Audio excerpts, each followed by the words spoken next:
다음 전화 받아보도록 하겠습니다. 여보세요? 여보세요? 네, 반갑습니다.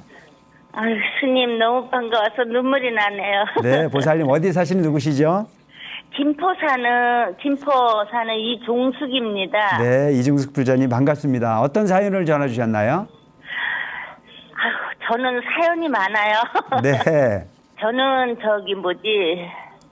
능인선언에 47기로 불교대학도 나왔고요. 네. 또 법화정사에서 그 법화경을 18번째 써가지고 부처님 그 사리탑에다가 묻고 그런 것도 했었어요. 아, 네. 그랬는데 이제 그 법화정사를 안 댕기고선 그냥 사경만 써가지고 가니까 안 댕기면서 이런 것만 써가지고 오냐고들 막 뭐라 그러더라고요. 네, 네. 그래서 안 가져가고는 이제 끊치고 있다가 아휴 내가 그래도 써야지 그래가지고 하루도 안 걸르고 담은 몇 자라도 이제 법화경을 쓰걸랑요. 네, 네. 그런데 먼저는 거기 댕길 때는 그 사경을 써다가 그렇게 사리탑에다 넣었는데 지금은 그 사경을 어떻게 할 수가 없어요. 네, 네. 그래가지고 잘 싸서 재활용 버리는데도 이렇게 죄송스럽다 그러면서 갖다 넣고 그랬는데 네. 그걸 어떻게 할지도 모르고요. 아, 우리 보살님 아주 신심이 참 돈독하신데요. 네. 그 사경을 하는 부분의 목적은 보살님이 열심히 그 사경을 해서 마음을 부처님 마음으로 바꾸고자 하는 어떤 그런 그 신행의 그 입장으로 그렇게 사경을 하신 거잖아요. 네. 지금 걱정은 어쨌든 이제 사경 노트에 대한 부분을 어떻게 처리하는 게 좋겠는지 하는 게 궁금하신 거죠? 네, 그것도 궁금하고요. 네. 그럼 그런 부분은 인연이 닿는 곳에는 갖다 주더라도 인연이 닿는 곳이 없으면 네. 깨끗한 곳에서 소각을 해주세요. 근데 여기는 아파트라요. 아파트 네. 촌이라 소각할 데가 없잖아요. 아, 그러면 이제 아파트니까 그걸 놔놨다가 네. 어느 이제 날짜 잡아가지고 예. 또 인연이 닿는 곳에 가지고 깨끗한 인연이 있는 곳에 가서 태우시면 되니까 그걸 뭐 매번 오고 가서 어떻게 처리를 한다고 생각하지 마시고 네. 잘 마놓으셨다가 여러 번 마놓으셨다가 한 번쯤 이렇게 저 시골에 있는 절이나 이런 데 갔다가 태우면은 태울 수 있는 공간이 있거든요. 그냥 이렇게 재활용에 깨끗하게 싸서 내놓으면 안 될까요? 재활용을 하는 것은 아무래도 좀 이렇게 편하지는 않죠. 그 사경 그러니까 제 마음이 편안하지가 않아서요. 예, 그렇기 때문에 인연이 닿는 곳에 가서 태워드리는 게 좋을 것 같아요. 네. 그리고 또 한 가지는요. 네, 네. 저희 집 아저씨가 고관절 수술을 5번을 수술을 해가지고 병원에 한 몇 달을 있었어요. 네, 네. 그랬는데 몇 달을 그냥 있더니 나중에는 의사들이 더 이상 어떻게 할 수가 없다고 자손들을 다 와서 마지막으로 보라고 그냥 그래요. 네, 네.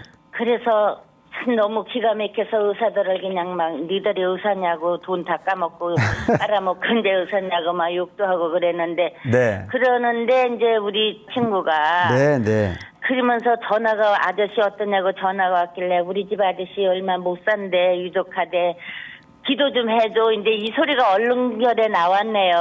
예, 예.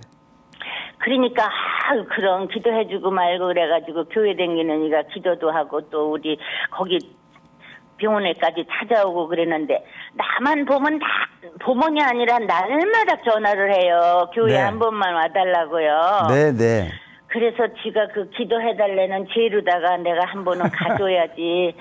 가도 내 마음은 항상 뺏기지 않고 너희들이 기도하면 나는 간센보살 불러가 앉았고 너희들이 저기 교회 노래하면은 나는 부처님 전에 가는 노래를 하고 앉았는다. 이제 이 마음으로 갔었어요. 네네. 한 번은 딱 갔었는데 그저께 지난 일요일 날은 이 동네 교회를 와가지고 나를 데리러 왔다는 거예요. 네. 그래서 아이고 일요일은 우리 애들이 와서 못 가. 이제 그리고 끊고는 나중에 우리 이런 걸로 해서 서로 의르상하게 하지 말고 친구로서 새겨가지고 너무 권하게 하지 말라. 너무 다친다. 이제 이래가지고 끊었걸랑요. 네, 잘하셨네요. 근데 마음이 항상 그냥 뭐가 뭉클하게 있는 것 같고 네. 그한테 매여 사는 것 같고 그냥 그러네요. 근데 이제 보살님께서 절박하시니까 누구에게라도 기도를 해달라고 했던 부분에 대해서는 공감은 되지만 네. 처음부터 출발은 좀 잘못됐잖아요.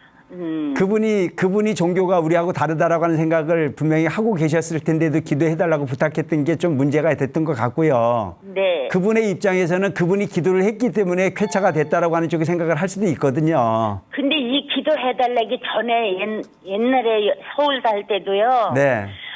하도 지네 교회 부흥회 온다 가달라고 그래서 내가 친구 의리로 상해서 내가 한 번씩 갔다 오곤 했었어요. 그러니까 보살님께서 종교를 의리로 가는 게 잘못된 거였어요. 의리로 가는 게. 네, 처음부터 단호했어야 되는 거죠. 네. 딴 건 몰라도 종교라고 하는 부분에 대해서는 의리로 오갈 수 있는 부분이 아니지 않습니까? 그러게요. 그래서 지금부터라도 보살님께서 그 처세를 잘 하셨는데 네. 나를 위해서 기도해주고 노력해준 건 고맙지만 나는 종교가 이거다. 그러니까 네. 더 이상 종교에 대한 얘기는 나한테 강요 안 했으면 좋겠다고 단호하게 말씀하시고 네. 앞으로 의리를 주고 받고 의리로 오가는 일은 하지 마시기 바랍니다. 그래가지고 그 사람이 하느님을 붙들려고 그래서요. 네. 나는 제일 하느님이 제일 미워 싫어한다. 내가 그랬어요. 아니, 그렇게 미워할 필요도 없는 거고. 싫어한다 그래. 나는 믿고 의지하는 곳이 있으니 나한테는 더 이상 그런 얘기 하지 말라고 딱 자르는 게 정확한 방법일 것 같아요. 그리고 네. 보살님도 절대 하나님 미워하지 마세요. 네. 네. 아주 그래서 불교 방송은 꼭 틀어놓고 졸려오면 그걸 틀어놓고 보아가면서 기도를 하고 내가 그리 걸랑해요. 네, 우리 보살님처럼 불교 텔레비전 많이 사랑해 주시고요. 네. 또 기도도 많이 하시고 그래서 불교 발전을 위해서도 많은 마음 내주시기 바랍니다. 그래서 이제 그거 ARS 그것도 가끔가다 누르고 저도 네, 그리 네. 걸랑해요. 고맙습니다, 보살님. 네, 감사합니다. 네, 부처님 가피 받으시기 바랍니다. 네, 고맙습니다. 네, 고맙습니다. 네. 방금 사회 주신 우리 보살님처럼 마음이 약하신 불자들이 참 많은 것 같습니다. 종교라고 하는 부분은 의리로 다니고 친분으로 다닐 수 있는 환경은 아닌 것 같습니다. 상대방이 너무나 간절하기 때문에 조금 들어주려고 해서 마음을 내다보면 그것 자체가 그에게는 크나큰 어떤 용기가 되고 또 다른 부분을 요구가 만들어줄 수 있기에 그 빌미가 충분히 될 수 있는 부분이 아닐까 싶은 생각을 합니다. 때로는 단호하게, 때로는 정확한 어떤 그런 신심을 가지고 당당해질 수 있는 불자님들이 되었으면 좋겠다는 생각이 듭니다. 모쪼록 열심히 정진하셔서 행복한 삶, 여유 있는 부분의 삶이 주인공이 되기를 기원해 봅니다.